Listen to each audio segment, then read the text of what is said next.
Hi there, welcome to week 7 of State of the Studio. I'm Oklahoma City artist in residence, Erica Bonavita, and this is kind of my weekly talk to inform the public about what I've been working on and what I've been using my studio time for. So this week I have continued with the series of work that I began a few weeks ago where I'm working with mostly flowers and birds, and this week I have completed these birds here. And so this week's approach was pretty similar to how I've been going about it with, I'm really drawn to color in terms of bird species, so I've chosen a lot that I just really am in love with the colors on them, and that's where these purple ones are coming from, and I just think that it's such a gorgeous color palette. And then I also chose to do some species that are native to this area.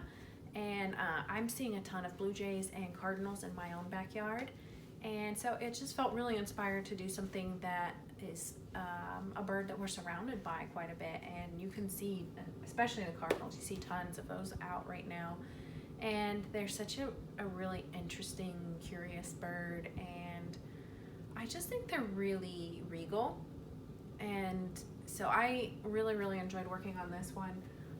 I've been taking my palette knife and smearing and smudging and moving the paint around with it a lot, and it was fun to do that with the crest of the cardinal, so I really love the way that one turned out. I also experimented this week with using paper for some of these paintings. I did hand-torn paper. I've got the brown and the plain white, and I really like the effect of that. It was because this kind of canvas that I've been using, where it's raw canvas that's prepped, and it's a relatively thicker one, and it's rough, so I've been prepping that with the gesso, and it just has a lot of tooth to it, whereas with the paper it's a lot smoother, so I'm finding that the line work on it is just a bit more refined, even using the exact same technique of trying to keep it looser and using the palette knife. I'm finding that the paper wants to have a little bit more of a delicate touch to it. So, and I used clear gesso on these so that you can still maintain the look of the paper, and I really like the way that turned out. I like the effect of it, so I could definitely say that I'll be doing some more of that.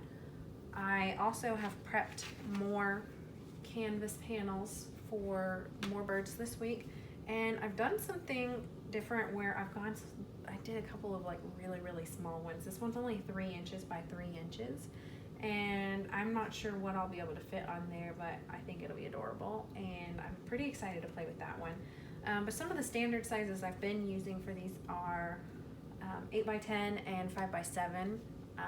I like to work with these sizes because you can find frames for them really easily, and I love these raw panels that aren't stretched because you can almost treat them like paper, and you could sandwich them into between 2 pieces of glass if you wanted to frame them that way, or if you wanted to mat them. So there's a ton of options in framing them. So I've been really enjoying that, the unstretched aspect of that. So these will be really easy to find a way to display them, and I think they look really nice like that, especially if you leave it so that you can see the raw edges. I'm just really drawn to that aesthetic myself. Some things that I'm planning on working on this coming week, I really want to paint a goldfinch, and there's a bunch of different species of starling. Let me think of what else. Just really anything that's colorful I'm going to choose, and I'm just kind of getting variety. I'm also really drawn to this kind of puffy shape, and there's different species that at different ages they'll have this appearance, and then they kind of lean out a little bit more as they get older. So I think I might choose to research that a little bit and find out what stage of development we're looking at. So it could be a really fun project where I just end up learning a lot more about birds. And that's something that I've found for myself is usually the case when I get interested in something. I kind of fall down the rabbit hole, and I'm definitely seeing that happen with birds. I've started watching them outside a lot more. I've started becoming interested in where different types of birds live in the world, and what is native to different areas, or why they're this brightly colored, or the male versus the female coloring. So it's just kind of one of those opportunities to learn something new and occupy your mind a little bit. So I'm having a lot of fun with that. I haven't painted very many flowers this past week. I did do a couple of flower paintings that I'm not super in love with, but they're there. They'll probably get covered up, and that's fine for your work to do that. Sometimes you don't have to be in love with every piece that you make.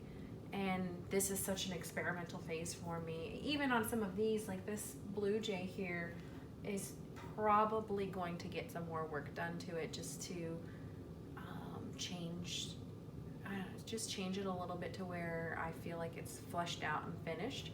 So this style is a big experiment for me, and I think that I'm kind of just learning my way through it, and that's where I'm at with the flowers as well. I finished a few this week that I finished the ones from last week, and I'm really happy with those. I'm not wild about anything that I did paint this week, but again, I'm kind of interested in doing native species of flowers.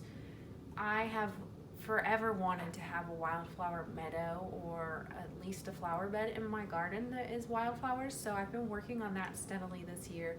And I'm thinking as those flowers start to come up and develop, I will probably want to paint those, and so you'll be seeing a lot of wildflowers out of me. And I think that's just, it really feels right for this summer, for the spring summer period, to be working on those kinds of things.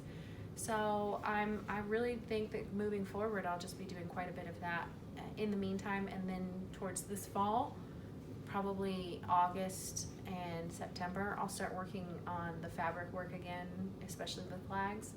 But that's just kind of where I'm at right now. That's where my head is at, and it seems to be something that people are responding really well to. So I think I'll continue with it, and I hope you guys love it.